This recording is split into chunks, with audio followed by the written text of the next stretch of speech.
Chapter 9. A Visit to Dr. Periwinkle. The next day, Mrs. Doone called Dr. Periwinkle's office and made an appointment to bring Philina in. The two went to town on the bus to the doctor's office. Dr. Periwinkle was a fat little man who looked somewhat like a good-natured squirrel. At first, when he saw Philina, he was very jolly, but he soon got over it. For one thing, every time he bent over to examine Philina's heart with the stethoscope, the point of her peaked witch hat struck him in the eye. She wouldn't take it off. When the nurse tried to weigh her, she jumped up and down so they couldn't read the scale. The nurse had to write on the record, weight between 49 and 100 pounds. Dr. Periwinkle said, "That's no good." And they had to tear up the record and start all over again. When the doctor asked her to stick out her tongue, she refused. But when he turned his back, she stuck it out as far as she could.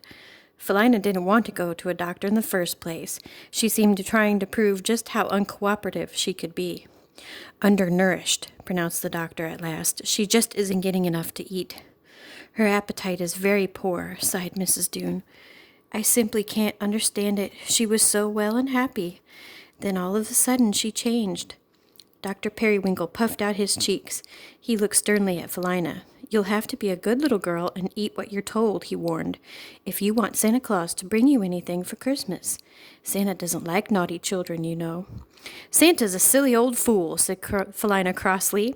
Then she looked a bit frightened. "And I am not a little girl. I'm a bad witch," she told him. "Oh, dear," said Mrs. Doone. She began to put Philina's dress back on. "I'll give you a tonic for her," said Dr. Periwinkle. He looked pretty exhausted by this time. "What she really needs," he added, as he wrote out the prescription, "is glub, glubble, glub." It sounded very much like he had said a good spanking, but Mrs. Doone wasn't sure. Philina made another face at him. Almost as soon as poor Mrs. Doone got the little witch home again and sent her upstairs to change her dress, the phone rang. It was Dr. Periwinkle calling. He spluttered so much as he talked that it was hard to understand him. But Mrs. Doone thought that he had said something about losing his stepladder. "Your what?" asked Mrs. Doone. "My stethoscope," he yelled into her ear. "That child of yours, that little witch, it was right here around my neck when she was in the office. When my next patient came in, it was gone." "Oh, I'm sure Philina wouldn't," said Mrs. Doone weakly, but of course she wasn't sure at all. And as soon as she had hung up the phone, she went straight upstairs. There in the corner of the closet was Philina. She was listening to Ichabod's heart go blah, blah, blah, blah, blah, blah, blah, with Dr. Periwinkle's stethoscope. Dangling from under Philina's peaked black hat was more of the good doctor's equipment, adhesive tape and gauze and a thermometer. "Oh, Philina," said Mrs. Doone wearily, "whatever are we going to do about you?" Then, busy as she was, she had to take Philina and the stethoscope back uptown to the doctor's office, and Philina was made to say, "I'm sorry," which she did, but not very prettily. And the doctor looked as though he didn't want an apology.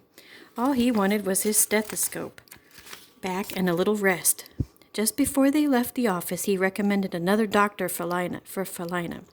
"After all," he said, when the door had closed behind his strained patient, "I'm a people doctor, not a witch doctor." Chapter 10. In a Witch's Sock.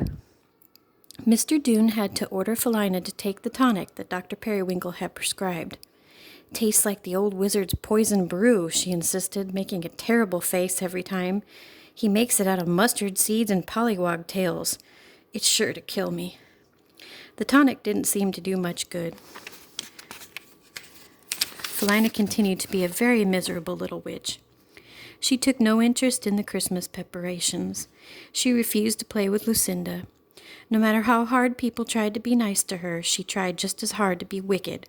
Whenever she went, people would go ask if she had been good all year, and somebody always said, "Santa knows. He brings toys only to good little boys and girls." And whenever the little witch was in a bad mood, her small magic got to working again. One day, Mr. Doone found all of his good ties mysteriously tied into knots, and Mrs. Doone discovered that the Christmas candles which she had on the mantel wouldn't stay lit. Worst of all, Lucinda's favorite princess doll, Lucille, was missing. They looked under the bed and in the closet. They couldn't find Lucille anywhere. "Did you take her?" Philina demanded Lucinda crossly. "I believe you did." It wasn't at all like Lucinda to be cross with the little witch, for she loved Philina, but she loved her doll, too. Philina simply wouldn't answer. She spent most of her time in the closet, whispering witch charms into Ichabod's small, pointed ears. The Doones were very patient with Philina. They knew that something must be very, very wrong. And if Mr. Doone had seldom heard to say, "That's an order," unless it was absolutely necessary. At last, it was the night before Christmas. "Come, Philina," said Lucinda, "let's hang our socks by the chimney." "Not me," said Philina. "I won't get anything for Christmas. I know I won't, 'cause I'm a witch. I just want to go back up there." She pointed towards the sky, from which she had fallen when she broke her broom. So Lucinda hung up her sock all by herself. She felt very sad. And when Grandfather Doone read The Night Before Christmas to them, Lucinda didn't smile once. Philina stubbornly put her hands over her ears, but not very tightly, for her eyes kept getting bigger and bigger and bigger as the story of Santa unfolded. She was very quiet when she crept up to bed in her pajamas. In the middle of the night, Mr. Doone thought he heard a strange sound on the stairs. He opened his bedroom door a crack and looked out. He saw a thin little figure in a black pointed hat creeping down the stairs.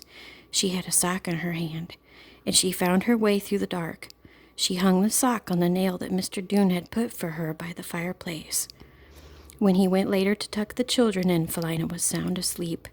This time, when Mr. Doone bent to kiss his own sleeping daughter, he also kissed Philina very tenderly on the cheek. "Poor mixed-up little witch," he said. On Christmas morning, bright and early, Lucinda reached over and pulled Philina's shiny black pigtail. "Merry Christmas, Merry Christmas," she said. "Wake up, sleepyhead. Let's go down and see what we have under the tree." Philina pretended to be sound asleep. After Lucinda had put on slippers and a robe and gone downstairs, Philina followed, very slowly. Her green eyes were big and anxious in her little face. "Oh, look, look!" cried Lucinda. From the middle of the stairs, Philina could see it all. In one corner was a big Christmas tree, lighted with 100 lights and glowing with beautiful colored ornaments. On the very tip-top was a white-clad angel with spreading wings. Under the tree, oh, under the tree, there were wonderful things to see, toys and books and packages still to be opened. Right in the middle of it all sat two lovely dolls. One was a bride doll, which Lucinda had been asking for. But the other was the strangest dolly you ever saw. She wore a long black robe and a tiny pointed witch's hat.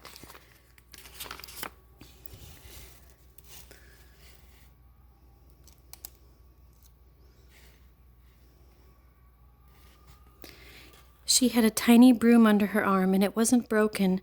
Philina came slowly down the steps. She didn't know it, but right behind her came Mr. Doone, Mrs. Doone, and Grandfather Doone, all in robe and slippers, all waiting to see what would happen. "Look, look, Philina," cried Lucinda. "I told you you'd get presents for Christmas." And she ran to Philina with the witch doll and put it in her arms. "For me?" said Philina. "Really, for me?" She held the doll close to her heart and turned her questioning face to Mrs. Doone, who now stood right beside her. "I dressed it for you, Philina, just for you," said Mrs. Doone. "Now why don't you look in your sock to see what Santa brought you?"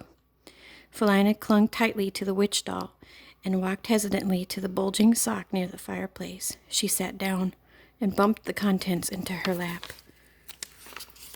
There was a big round orange nuts and candy, a red and white cane with a bright, big, shiny silver dollar in the toe. Philina looked up. There was wonder in her small face, and her eyes were like a couple of jewels.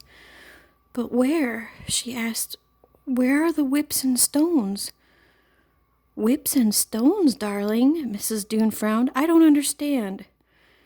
"I thought that was what bad girls and witches got from Santa," said Philina. "That's what Clarence Brown told me.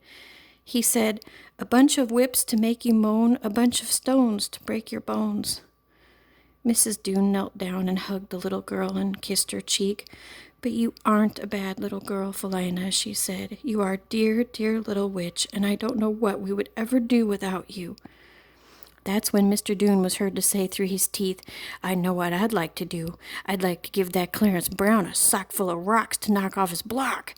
Now, George, scolded Mrs. Doone gently, remember, it's Christmas. I'm sorry, said Mr. Doone, but he didn't look too sorry. Then Grandfather shouted, a Merry, Merry Christmas, everybody. He began his laugh, his wonderful laugh, and to pass out presents all around. There were shiny skis, a red sled, a record player for Mother. There was even a new red collar with a tiny bell on it for Ichabody. It was a beautiful Christmas, and the surprises weren't over. Philina and Lucinda happily flew upstairs again to bring down all the presents they had made at school. There were flower pots for Mother, made from old coffee cans, nicely painted. There were pottery ashtrays for Mr. Doone, and a scrapbook full of jolly snapshots for Grandfather Doone to take home to New Haven. That night, very mysteriously, Lucinda's doll Lucille materialized once more in her cradle. She had been hiding in the mulberry tree all the time, and it was strange that nobody had thought to look for her there.